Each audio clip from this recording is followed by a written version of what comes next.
बिस्मिल्लाहिर्रहमानिर्रहीम। अस्सलाम वालेकुम नाज़रीन, आज की हमारी वीडियो का मौजू है कि घर से बाहर निकलते वक्त बीवी को बोसा देने से आपको क्या कुछ मिल सकता है। इस बारे में हमारा इस्लाम क्या कहता है और नबी पाक सल्लल्लाहु अलैहि वसल्लम के क्या इरशादात हैं, इसके बारे में अभी हम आपको तफसील से बताते हैं। तो वीडियो शुरू करने से पहले मेरी आपसे रिक्वेस्ट है कि अगर आप मेरे इस चैनल पर नए हैं तो मेरे इस चैनल को सब्सक्राइब करें और साथ बेल आइकन का बटन भी प्रेस कर दें ताकि ऐसी मालूमाती वीडियो आपको बार वक्त मिल सके। नाज़रीन, मर्द की ज़िंदगी औरत के बगैर अधूरी होती है। शादी के बाद बीवी अपना घर बार, बहन भाइयों, सहेलियों और बहुत से रिश्तेदारों को छोड़कर एक पराए देश और पराए घर आती है। इसको कोई वक्त चाहे होता है ताकि वह नए माहौल के साथ एडजस्ट हो सके। शादी के पहले 2 साल बहुत अहम होते हैं। जो मर्द ये साल बड़ी समझदारी से गुजारते हैं, इनकी शरीक हयात हमेशा इनके साथ खुश व मुतमईन रहती है। मियाँ बीवी गाड़ी के 2 टायर्स होते हैं, अगर एक टायर ख़राब हो जाए तो वो चल नहीं सकती।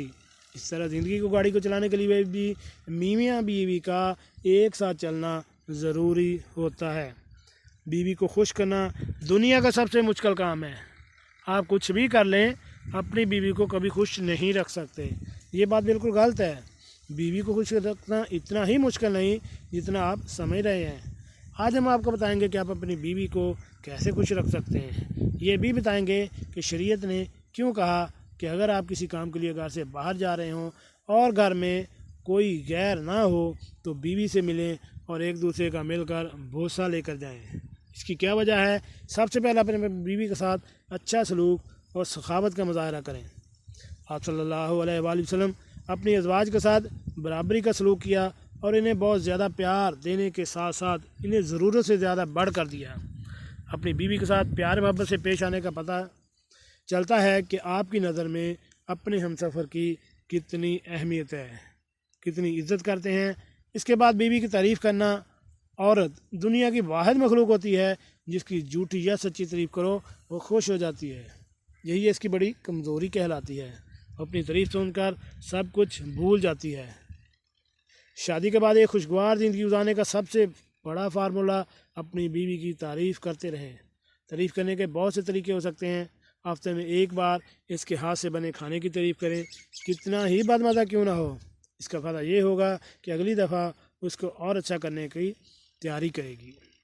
आप सल्लल्लाहु अलैहि वसल्लम भी अक्सर जब हज़रत आयशा रज़ियल्लाहु ताला अन्हा की तारीफ़ करते और अक्सर फरमाया करते थे, इंसानों में सबसे ज़्यादा अफराद दर्जा कमाल को पहुँचे मगर औरतों से मादा 2 चंद अफराद की फजीलत हासिल हो सकती है, जिसमें मरियम बिनत इमरान, आसिया अलैहिस्सलाम, ज़ौजा फ़िरौन और हज़रत आयशा रज़ियल्लाहु ताला अन्हा की फजीलत तमाम औरतों पर ऐसे जैसे तमाम अक़साम के खानों पर शरीर को फ़ौक़ियत हासिल है। जब बीवी आपसे बात करे उसकी बात को गौर से सुनें। ख़ानदान की ज़रूरियात पूरी करने के लिए कमाने वाले अफराद की तरफ बेगमात के कंधों पर भी बहुत ज़्यादा ज़िम्मेदारियाँ होती हैं। वो अपने शौहर में एक काबिल भरोसा दोस्त और अच्छा सुनने वाला देखती हैं। उसके दबाव को कम करेगा जब वो इसकी बात सुनेगा। अपनी अहलिया की बात पर तवज्जो दें। किसी भी तरह की गुफ्तगू में ख़ुद को मुलव्वस करें और उसके बाद अपनी अहलिया का तहफ़्फ़ुज़ का एहसास दिलाएँ। लड़की शादी के दिन से ही अपने शौहर की ज़िम्मेदारी बन जाती है। जब अहलिया के तहफ़्फ़ुज़ की बात हो तो शौहर के लिए ये बावर कराना ज़रूरी है कि उसके साथ किस कदर महसूस है। ऐसा बनने की कोशिश करें जब भी वो किसी मुसीबत या परेशानी में मुब्तला हो तो सबसे पहले आप पर भरोसा करते हुए अपने दिल की बात कह सके। इसके बाद छोटे छोटे काम में बीवी से ज़रूर मशवरा कर लिया करें। बाज़ दफ़ा होता है कि मर्द समझता है कि औरत ना समझ, जाहिल और बेवकूफ़ होती है, इसलिए बीवी से मशवरा करना गवारा नहीं करता। हकीकत में ऐसा नहीं होता। वो अपने ख़ानदान को कभी गलत मशवरा नहीं देगी। नाज़रीन, कैसी लगी आज की हमारी ये मालूमाती वीडियो? उम्मीद है आपको पसंद आई होगी। मिलते हैं एक नई वीडियो के साथ। अस्सलामु अलैकुम।